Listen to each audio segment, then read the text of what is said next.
Well, hello, General Hospital Daily Recap fans. Today's daily recap is for Monday, the 5th of May, Cinco de Mayo. Let's see what was happening in General Hospital land. Well, I can tell you one thing, y'all. I ain't liking it. I'm not liking it at all. Now, I'm just going to skip to that last picture right there, bottom left. Brad comes to Drew. Now, Brad walks into Portia's office trying to blackmail her again, which of course he would. That's Brad. Said, I did this for you. Now you're going to give me a raise. You're going to do X, Y, and Z. And Portia says, I'm not going to do none of the sort because I didn't drug Drew. You did. And who do you think people are going to believe? Me or you? My hands are clear of this.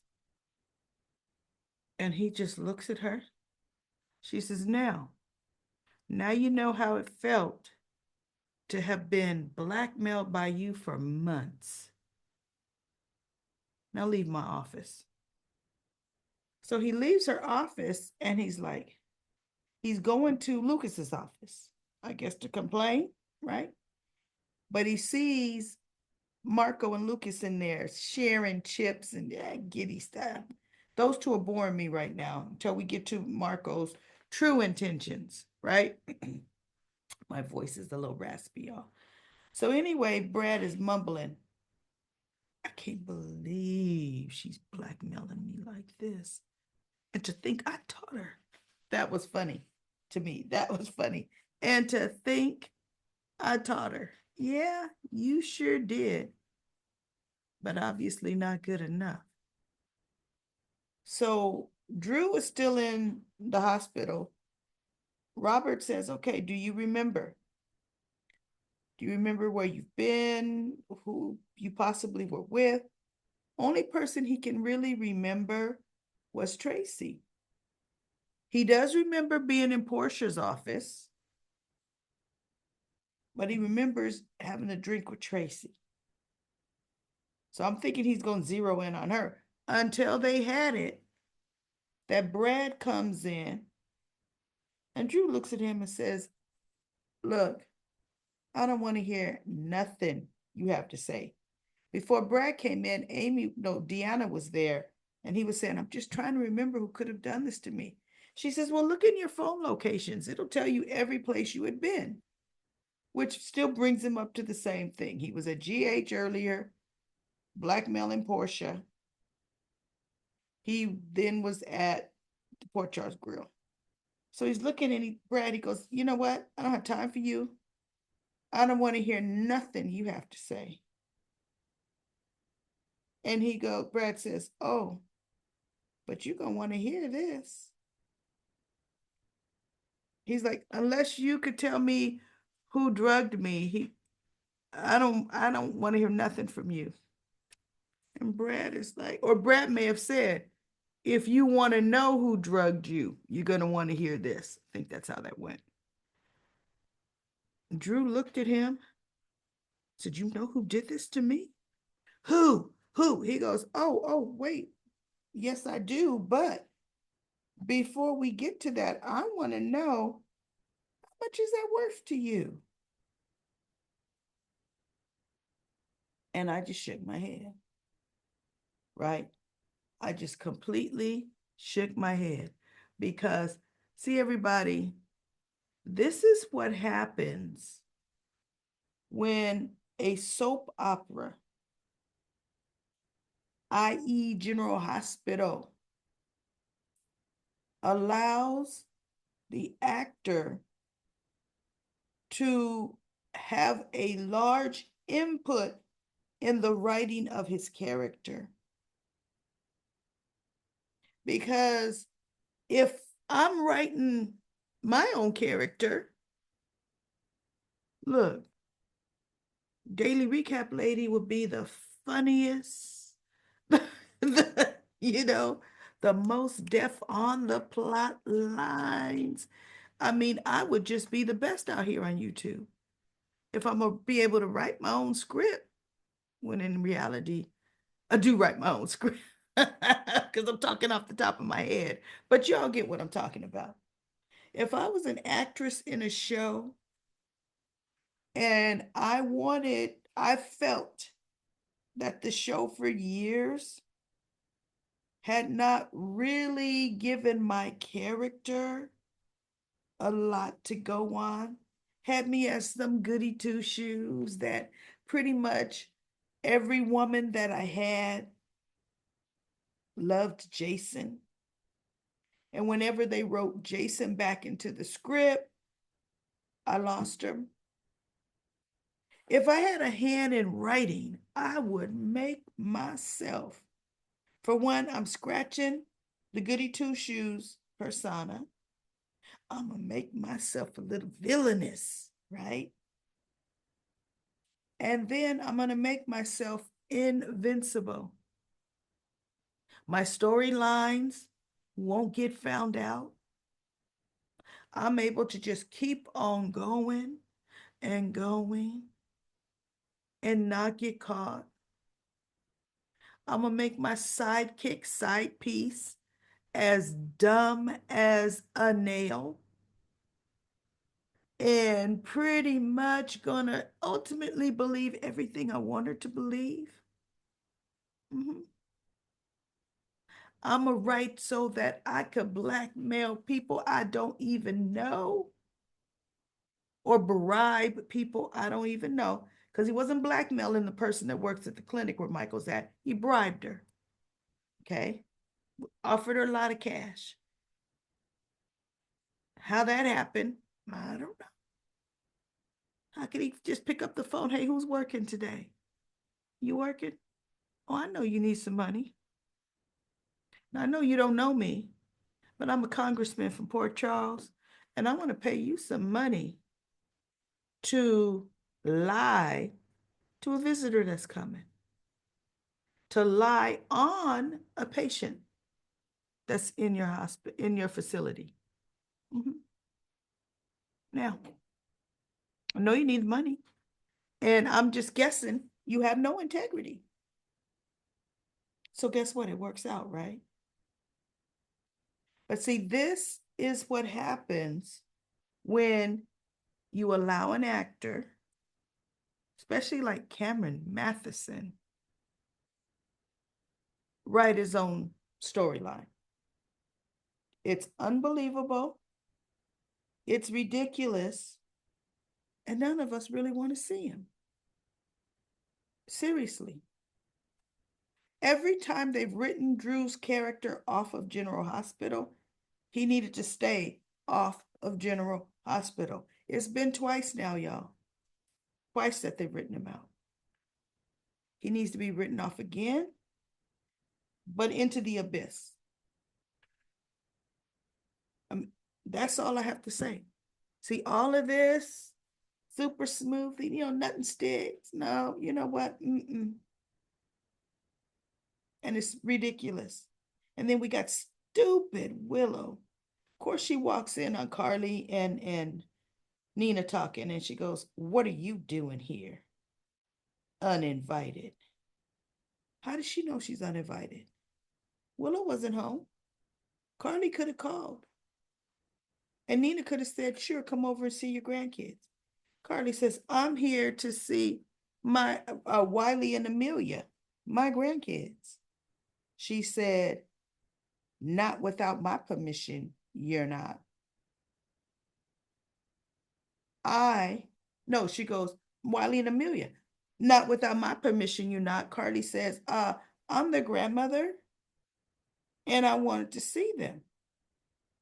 Willow says, "I'm their mother and you go through me to see them. And you don't get to see them without my permission." You got that? So Carly looks at her. She goes, "Oh, you're upset. Have to be based on what Drew's done to you. Mm-hmm. We all saw Cardi now is kind of rubbing it. We all saw that. So what you really upset with, you're really upset that you blew up your life for him. And this is what he does to you. And Willow looked, she goes, Drew was drugged. The test showed he was drugged. And Carly said, does it really? The test might show there was a drug in his system. But as to Drew being drugged or Drew taking it on his own, that remains to be seen. But of course, Willow, you're going to believe everything he tells you. Everything. So she just looks at Carly. Carly says, well, you know what? I'm getting ready to go. And so somehow Germany came up. She goes, oh, how was Michael in Germany?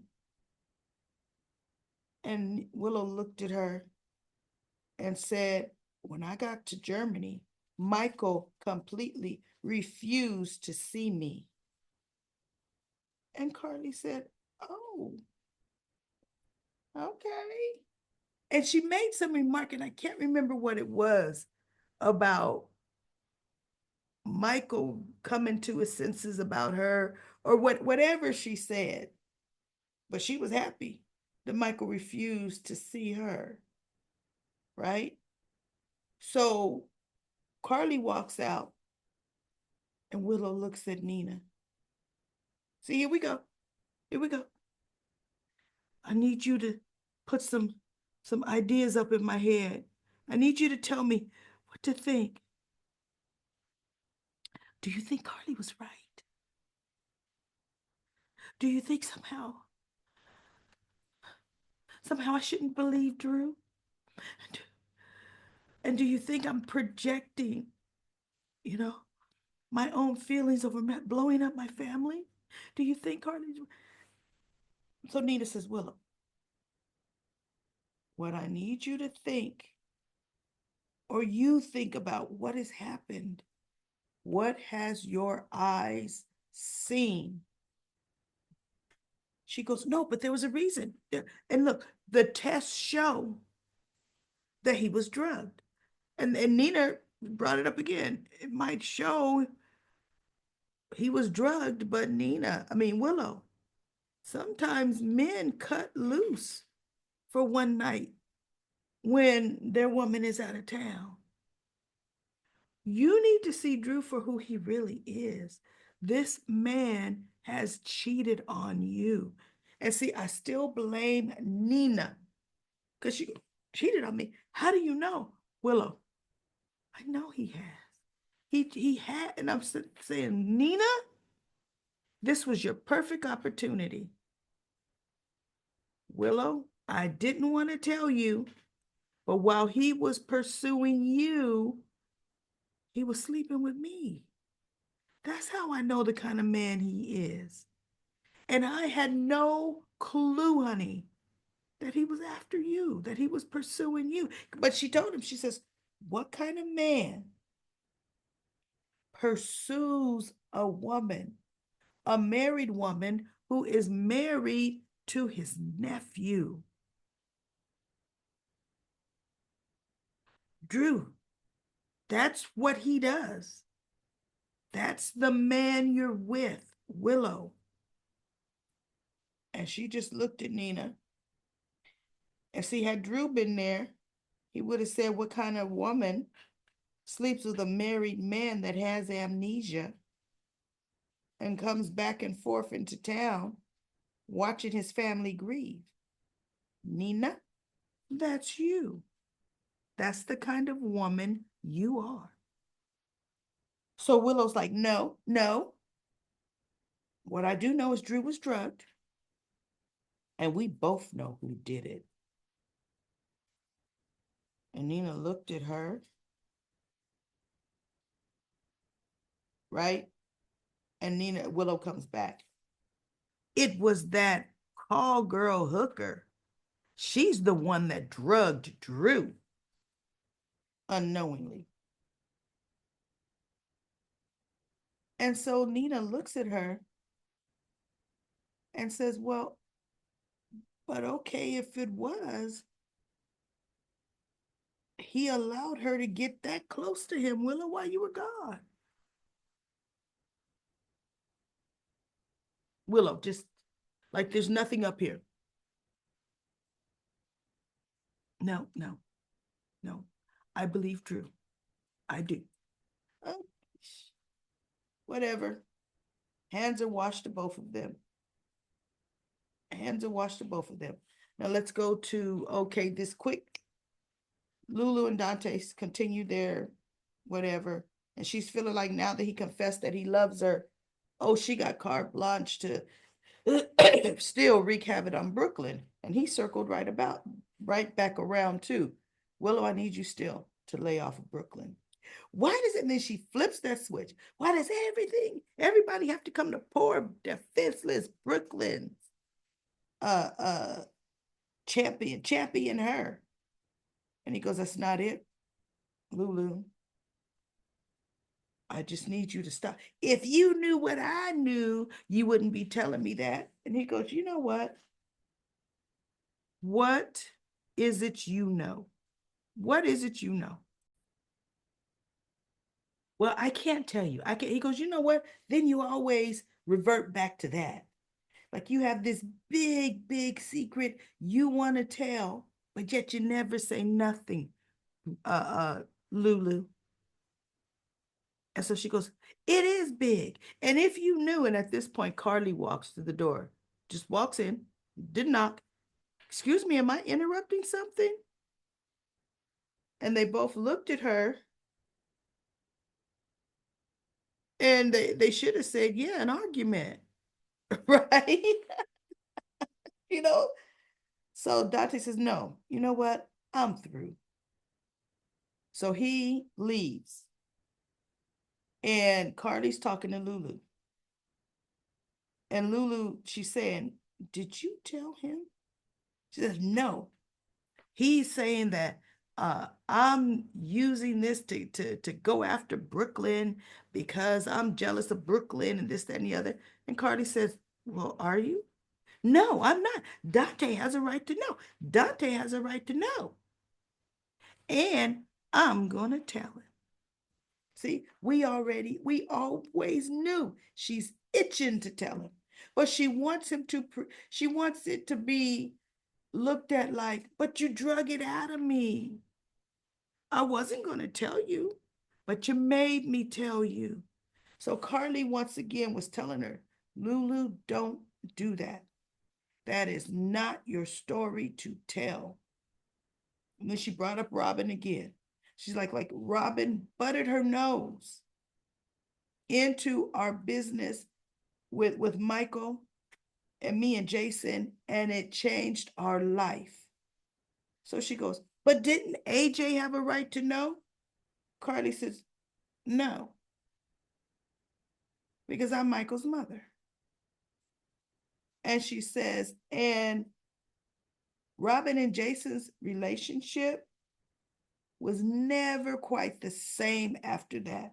She says, I don't know what you think Dante's going to do, but it's not going to work out like you think it is because it's not your story to tell, Lulu. And if you do this, you're going to regret it for the rest of your life. She says, okay. Well, what if Jason has a child out there and you found out about him? Wouldn't you tell him? And Carly looked at her, said, okay, you got me there. She says, but in this situation, Lulu, there's too many intricate people that it's going to change all their lives that pretty much that you're going to be around, right? And it's just not going to end the way you want it to end. So Lulu's just looking at her. Bottom line, That's still gonna mean nothing to Lulu. If the conversation Lulu had with her mother didn't get her off that soapbox, nothing will. And I'm sick of Lulu. So now we have Tracy. Tracy and Lois go at it, right? Tracy saying Lois manipulated pretty much Brooklyn into giving her baby up for adoption. And Lois says, no, I did not.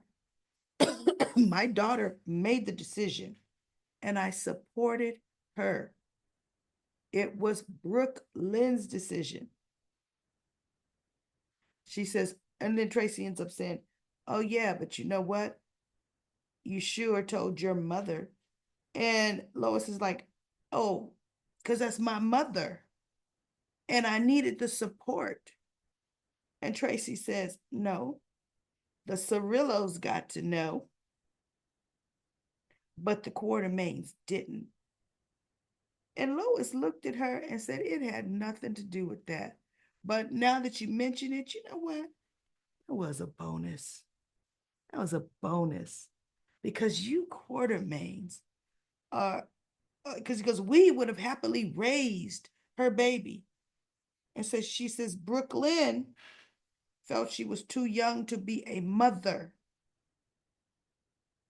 If you would have taken her baby and raised her as a Quartermain in the Quartermain house, then Brooklyn, it's the kind of, she goes, that wouldn't have been what Brooklyn would have wanted.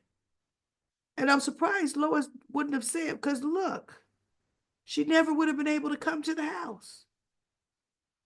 Because she would have felt like, I got to tell the baby that I'm its mother, that I choose not to live. She goes, no, that's not what Brooklyn wanted. And so she goes, but isn't it easy, Tracy? Easy for you to say who was going to raise what? Because you sure did dump your son Dylan on the Quartermains while you ran off. And when she said that, I thought, when was that? Because I do know out of all of them, Tracy raised Dylan separate from the Quartermains, right? Yeah, Dylan came into existence when Lulu was a teenager, because then we had that pairing with Lulu and Dylan and Georgie and the whole 9 yards. Tracy probably was in and out, but I would have thought Tracy pretty much kept Ned with her too. So maybe there was a time when she dropped Dylan off, but I honestly do not remember that time. Everybody, I don't remember where she did that for a long period, because the family felt they didn't know Dylan, right? So anyway, Tracy says, Brooklyn wants to know where her son is, and I want to know where my great grandson is. And you're going to tell me. And Lois says, no, that was a closed adoption. I don't know. See, now we're going to have to get deep into Tracy and her money, digging up the fact that that wasn't a closed adoption. And guess what, Lois, you did know. that's not gonna go well for Lois when everybody truly finds out about that, right? So now let's get to Rocco. Rocco, Danny finds him. He does wake up. And Danny says, man, what happened? And he said, the lemonade shots, the lemonade. He goes, oh my God, you drank? So Danny's like, okay, look, I gotta go. I think Danny went to go get some water, or I'll be right back. He went to Gio and he says, look, I need your help. So he takes Gio to Rocco and he goes, what's wrong with him? He goes, he said he was drinking lemonade shots with some guys, right? And Gio looked at him and says, you weren't with him? He says, I was playing volleyball. It's like, look, I was having fun. I was here to have fun and I had fun. He the one drinking, right? So they said, okay, well, look, we got to get him back to the boathouse. So Rocco and Geo goes and tells Emma he's got to leave, got to run to the boathouse. But he'll try to get back there. She goes, okay. She ends up hanging with Jocelyn. Now Emma should know something's up. Her and Jocelyn ain't never been this close in their life. But they reminisced about when the four little musketeers were hanging out and reminiscing it the wrong way because Jocelyn was too young to hang around with them. She was truly a fourth young Will that shouldn't have been there. Spencer and Cameron were fighting over the love affair. Emma, Jocelyn was too young. But you know what? We rewriting history. So anyway, Emma's looking for her flash drive. Of course, it's not in her purse, not in her pants. It must have fallen out in the sand. So they search in the sand. And of course, Jocelyn comes up with it. Here it is, right? So Emma's saying, you saved my life. You saved my life, whatever. Jocelyn was talking to Vaughn. And she says, you know, they asked me, how do I know you? And he says, what'd you say? That I've seen you from time to time on campus. So now you're going to have to hang out on campus a little more so people could see you on campus. You know, yeah, I could do that, right? But Vaughn's supposed to have left, and he's hanging out in the background listening to Emma and Jocelyn talk. And Emma's saying, Jocelyn, again, I have to tell you, I have to thank you because I have to get in Professor Dalton's summer assistant. And oh my goodness, you finding that flash drive, you saved my life. And Jocelyn is just looking at her. And Vaughn is looking like, can you go through with this, Jax? Can you go through with this? Yeah, who cares about any of that? So last but not least, Cody comes by the boathouse and he walks in. Danny's supposed to be at the house getting water and some coffee. Now I'm surprised he didn't run into Tracy and Lois yelling at each other, but they didn't show that, right? Cody walks by and walks in. He goes, well, what do we have here? And so Gio says he went to the PCU beach party and was drinking shots. Cody's like, oh boy. So Cody gets a blanket and he puts it over Danny. But then he's looking at him and he's listening and he goes, you know what? His breathing isn't right. We need to get him to GH and give him GH now. So they get him to GH and they tell the doctor what happened. The doctor said it could be alcohol poisoning. He said, do you know how many shots he took? And they're like, no, possibly, I think I heard 3 or whatever. So he goes in and says, we got to pump the patient's stomach. Cody calls Dante. Dante was home with Lois because he walked into the kitchen area and asked Lois, did she know where Brooklyn was? And she goes, no, I don't. And he's just saying, I just came from Lulu's. And the thing between those two is just exhausting. And Lois is like, don't I know it, right? So then he got the call and he goes, Rocco's at GH. I got to go. And Lois says, no, I'm going to go with you. And so Dante says that I'm going to call Lulu on the way there. Now, do you want to know who else should have been going with him? Wouldn't Olivia, Rocco's grandmother, who should be in the house or should have been at the Metro Court, and Lois should have been saying, and while we at it, we're going to call Olivia to have her meet us there. Nope, didn't hear that at all. But Olivia's his grandmother. So him and Lois come running in. Lulu and Carly come running. They get off the elevator. Lulu and Carly come running in the door. And they're like, what happened? And so Cody said Rocco had been at a college beach party and he had been drinking. And Lulu looked up. She goes, well, drinking? That's not possible. And they look at Cody and Cody says, well, yeah, I was there, but I didn't see Rocco. I didn't even know Rocco was there. He says, but then Danny came to get me. And I don't know if he explained too much more. Danny came to get me and we found Rocco, got him back to the boathouse, right? Oh, but that can't be, right? Can't be. Miss Lulu, what I want to know after all that, where's Charlotte? See? Because if it's one thing Valentine would tell you about your daughter, that you need to keep a very close eye on Charlotte. Even though, yeah, they were on the run, but Valentine had a tight leash around that girl because he knew what she was about. He knew if you don't, Charlotte will go down a rabbit hole. And right now, Lulu is giving her way too much freedom. We don't even see the girl, right? They were going to go to that ball game. Dante, Rocco, and her. Where would Charlotte have been? That was a family outing. I don't get that. So anyway, that was it. That was all that happened on GH.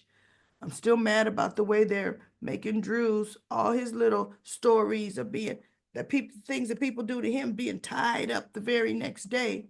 Whereas crap he's done, we're going a whole summer since he's been pursuing Weeping Willow. That's crazy. So anyway, I'll be back tomorrow with another daily recap of General Hospital.